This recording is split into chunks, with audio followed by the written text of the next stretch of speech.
Friends आज આપણે આરસીએમનો જે બાકીનો પોઈન્ટ હતો એ ફરીથી જોશું। તો હવે આરસીએમની ફ્રેન્ડ્સ જીએસટીમાં અસર કઈ જગ્યાએ આવી છે એ આપણે અહીં જોશું। તો સૌપ્રથમ અહીં જીએસટી રિપોર્ટમાં આપણે જોશું। એમાં સમરી સેક્શન વાઇઝમાં આપણે જોશું। એમાં રિપોર્ટ પીરિયડ છે, એમાં એન્યુઅલ રાખી દઈશું કારણ કે આપણે મંથ સિલેક્ટ નહીં કરી, ઓકે આપીશું।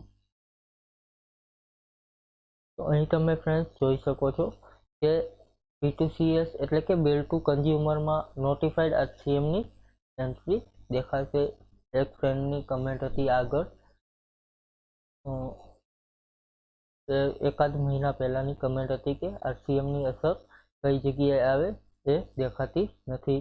તો અહીં તમે જોઈ શકો છો કે આરસીએમની અસર અહીં જીએસટી રિપોર્ટમાં સમરી વાઇઝ સેક્શનમાં આવશે। ત્યાર પછી એને 3Bમાં કઈ રીતની દર્શાવવાની એ પણ આપણે જોશું। તો અહીં તમે જોઈ શકો છો કે ઇફેક્ટ આવશે। અહીં ડિટેલ ઓફ આઉટવર્ડ સપ્લાય તમે જોઈ શકો છો કે ગોલ્ડન ટ્રાન્સપોર્ટમાં આપણે જોયું હતું। હવે ફ્રેન્ડ્સ અહીંથી જીએસટીનું પેમેન્ટ કરવાનું રહેશે। તો અહીંથી ડાયરેક્ટ જીએસટીનું પેમેન્ટ કરવા માટે તમે અહીં જીએસટી પેમેન્ટ અસિસ્ટન્ટનો ઉપયોગ કરી શકો છો। સોરી ફ્રેન્ડ્સ, અહીંથી રિપોર્ટ ફરીથી ટ્રાન્ઝેક્શનમાં જશું, જીએસટીમાં લેશું જીએસટી રિપોર્ટ, આમાં મંથલી લેશું।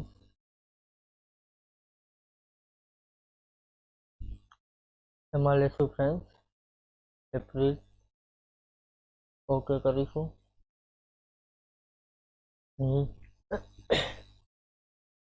જીએસટી પેમેન્ટ અસિસ્ટન્ટમાં જશું।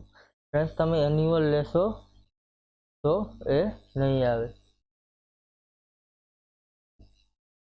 અહીં ઓકે આપી તમે એનું પેમેન્ટ કરી શકો છો। 1 મિનિટ ફ્રેન્ડ્સ, એક કોલ આવે છે તો અહીં રેકોર્ડિંગ સ્ટોપ કરું છું। ત્યાર પછી ફરીથી નવો વિડીયો કાલે આપણે જોશું। Thank you.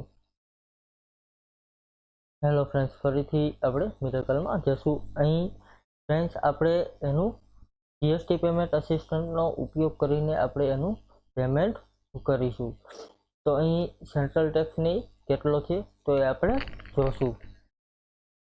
અહીં તમે જોઈ શકો છો અહીં રિવર્સ ચાર્જમાં 25 રૂપિયા છે, ત્યાર પછી સેન્ટ્રલ ટેક્સમાં 25 રૂપિયા છે। તો આપણે એ જીએસટી પેમેન્ટ એનું બેંકમાંથી કરીશું, અથવા તો તમે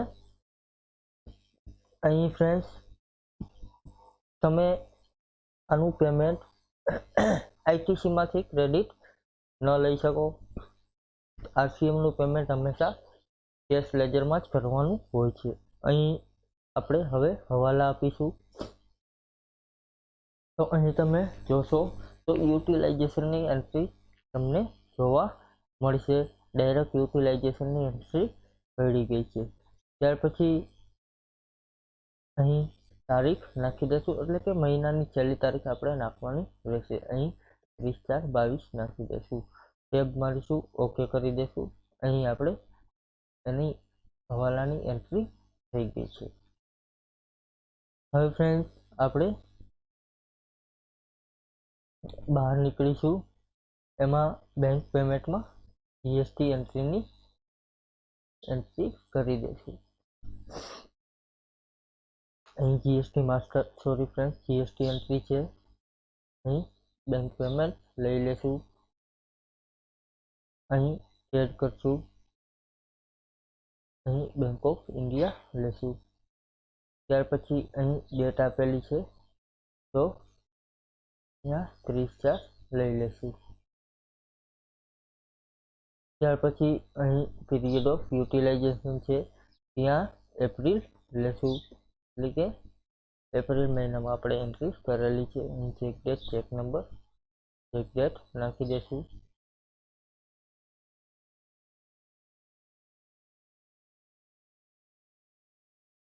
ત્યાર પછી અહીં અમાઉન્ટ નાખવાની રહેશે, એટલે કે સેન્ટ્રલ ટેક્સ ને સ્ટેટ ટેક્સ હતું અહીં 25 રૂપિયા. ત્યાર પછી અહીં સ્ટેટ ટેક્સમાં 25 રૂપિયા એન્ટર આપીશું. ઓકે મારી દઈશું ફ્રેન્ડ્સ. અહીં આપણે જીએસટી પેમેન્ટની એન્ટ્રી કરી નાખી છે. હવે ફ્રેન્ડ્સ આની આઈટીસી રિસીવ કઈ રીતની કરવી, ત્યાર પછી આપણે એની એન્ટ્રી જોવાની રહેશે. Thank you friends. એ કાલે આપણે જોશું, કારણ કે વિડીયો ઘણો બધો લાંબો થઈ જાય છે, એટલા માટે આપણે કાલે જોશું. Thank you. આજનો જે આપણે પોઈન્ટ છે એ પૂરો કરીએ, કાલે ફરીથી નવો પોઈન્ટ જોશું.